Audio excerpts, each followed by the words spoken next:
మర్మ చికిత్సతో శరీరంలోని అనేక రకాల వ్యాధులను, నొప్పులను నయం చేయొచ్చునని వంశపారంపర్య మర్మ చికిత్స వైద్యులు డాక్టర్ హరిప్రసాద్ పేర్కొన్నారు. కాకినాడ నగరంలో స్థానిక రెవెన్యూ భవన్లో మర్మ కళ చికిత్స కార్యక్రమాన్ని తహసీల్దార్ ప్రీ త్రినాథ్ బి శ్రీకృష్ణ ఆధ్వర్యంలో ప్రారంభించారు. ఈ సందర్భంగా త్రినాథ్ మాట్లాడుతూ మన శరీరంలో 107 ప్రత్యేక సున్నితమైన ప్రాంతాలున్నాయని, వాటిని గుర్తించి వాటిపై తగినంత ఒత్తిడి కలిగించడం ద్వారా అనేక రకాల వ్యాధులను నయం చేయొచ్చని పేర్కొన్నారు.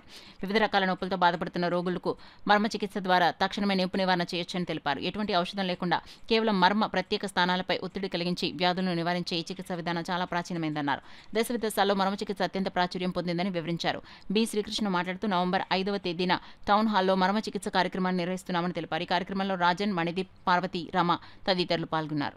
నమస్కారం అండి. కాకినాడ, నా పేరు బహుళపాటి శ్రీకృష్ణ. కాకినాడ ప్రాపర్గా ఉంటున్నటువంటి వ్యక్తిని. ఇది మర్మకళ చికిత్స విభాగం, పురాతన చికిత్స విభాగం అని చెప్పేసి ఆల్రెడీ నేను ఒక 2-3 నెలల క్రితం క్యాంప్ నిమిత్తం వారు పిలిస్తే అనుకోకుండా నా స్నేహితుల ద్వారా పరిచయం అయి తాడేపల్లిగూడెం వెళ్ళడం జరిగింది. అక్కడ నేను చెప్పాలంటే నాకు కూడా చిన్న ట్రీట్మెంట్ మక్కలో చాలా ఇబ్బంది వచ్చి నేను వెళ్ళవలసి వచ్చింది. దాని ట్రీట్మెంట్ నిమిత్తం డాక్టర్ గారి దీన్ని కన్సల్ట్ చేశాను. అది ఖచ్చితంగా చేశారు. చేసిన వెంటనే కూడా నాకు ఫలితం తెలిసింది. మరి 2 నెలల క్రితం ఇది కార్యక్రమం జరిగింది. వారిని మేము కాకినాడ నేను ఆహ్వానించడం జరిగింది. కాకినాడ ఒకసారి 2 సార్లు అంటే ఒక ట్రయల్ విభాగం కింద ఒక 10-15 మంది ఇంపార్టెంట్ పర్సన్స్తో 2 నెలల క్రితం ఇది పెట్టడం జరిగింది. ఆ సింపుల్గా చేసిన తర్వాత ఆ 10-15 మంది కూడా ఈ మర్మకళ చికిత్సకి ఇది చాలా ప్రభావితమై వారికి ఉన్నటువంటి కీళ్ళ నొప్పులు ఇలాంటి వాళ్ళు కొంతమంది చేయించుకోవడం వల్ల తగ్గడం వల్ల ఈ రోజు ఈ కార్యక్రమాన్ని మళ్ళీ పిలవడం జరిగింది. వారి డాక్టర్ గారు ఈ రోజు టీం తరఫున ఈ రోజు డేట్ 22వ తారీఖున డేట్ ఇవ్వడం జరిగింది.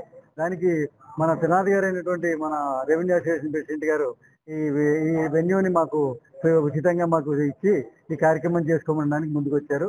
అలాగే 15 రోజులకు ఒకసారి ఇక్కడ నుంచి బుధవారం అంటే 15 రోజులు, ఈ రోజు బుధవారం, మళ్ళీ 5వ తారీఖు వచ్చే నెల నవంబర్ 5వ తారీఖుని బుధవారం నాడు టౌన్ హాల్లో ఈ కార్యక్రమాన్ని నిర్వహించడానికి సంసిద్ధత చేశామండి. ఇది తెలియజేయడానికి మన కాకినాడ ప్రజలందరూ కూడా ఉపయోగించుకొని ఈ మర్మకళ చికిత్సను తెలుసుకొని దీన్ని ఖచ్చితంగా కేళ్ళు, కాళ్ళు, వెన్నుపూస ఇలాంటి బోన్స్కి సంబంధించినవన్నీ నొప్పులన్నింటి కూడా చాలా ఫలితం దక్కుతుందని, దీని మీద బాగా తగ్గుతుందని చెప్పేసి చాలా మంది చెప్పడం, మేము ఆల్రెడీ ప్రత్యక్షంగా మేము చేయించుకున్న వాళ్ళు ఉన్నాం కాబట్టి ఈ కార్యక్రమాన్ని రేపు వచ్చే నెల 5వ తారీఖుని బుధవారం టౌన్ హాల్లో నిర్వహించబడుతుంది. దానికి ఈ చికిత్స కోసం తప్పకుండా ప్రజలందరూ వినియోగించుకోవాల్సిందిగా కోరుతున్నాం. ఈ పాద మర్మకళ అనేది మన పూర్వంలో పెద్దలు చెప్పి దాని ద్వారా మర్మకళ నుంచి ఒక భాగంగా ఈ పాద మర్మకళ అనేది నేను దాదాపు ఒక 15 సంవత్సరాలుగా చేసుకున్నాను.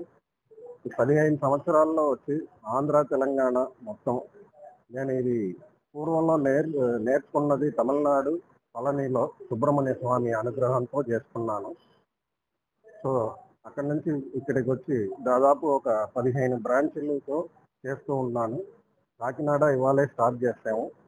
దీంట్లో ఏమేమి వ్యాధులకి సరి చేయొచ్చు అనేసి అంటే మోకాలు నొప్పులు, నడువు నొప్పి, వెన్నముక్క ఏ ఇబ్బంది అయితేనో L4, L5 అనేసి అంటారు, లంబార్, థొరాసిస్ ఏదైతేనో వచ్చి దీంట్లో వచ్చి చూడొచ్చు. అది కాకుండా ఆడవాళ్ళకు వచ్చే PCOD ఇష్యూస్, మెన్సెస్ ప్రాబ్లము ఏదైతేనో దీంట్లో వచ్చి చేసుకోవచ్చు. దేనికి వచ్చి చేయము అనేసి అంటే ఒక ఎయిడ్స్, క్యాన్సరు, వైరల్ డిసీజెస్ ఏదైనా ఉంటే అది వరకు చేయము. మిగతా అన్నిటికీ దీంట్లో వచ్చి మీకు సొల్యూషన్ ఉంది. సో అందరూ ఖచ్చితంగా వచ్చి దీన్ని చూసి దీన్ని చేసుకుని ఉపయోగించుకోండి. న్యాచురల్గా ఉండడానికి నేర్చుకోండి ఫస్ట్. సో ఈ పాదమర్మ కళ గురించి చెప్పాలి అనేసి అంటే పూర్వంలో శివుడు పార్వతికి ఒక భక్తుడు ఉండేవాడు. ఈ భక్తుడు ఆల్ ఆఫ్ ద సడన్ ఒక రోజు నడుస్తూ వెళ్తూ ఉంటే ఒక బావిలో పడి చనిపోయాడు. ఆ బావిలో పడి చనిపోయినప్పుడు అయ్యయ్యో ఇలా వచ్చి ప్రాణం పోయిందే అని చెప్పి పార్వతి గారు అలా అనేసి అంటూ ఉంటే ఏం చెయ్యాలి, మనకు ప్రియమైన భక్తుడు కదా అని చెప్పి ఏం చెయ్యాలి అని తెలియలేదు, ప్రాణం కూడా పోయింది, ఇంకా ఏం చేద్దాం అనేసి ఆలోచించినప్పుడు అప్పుడు శివుడు ఇలా అని చెప్పి ఒక కర్ర తీసుకునేసి, ఒక మార్గం ఉంది అని చెప్పి ఒక కర్ర తీసి ఇలా ఒక చోట్ల అలా కొట్టినప్పుడు ఆయనకి ప్రాణం మళ్ళీ వచ్చింది.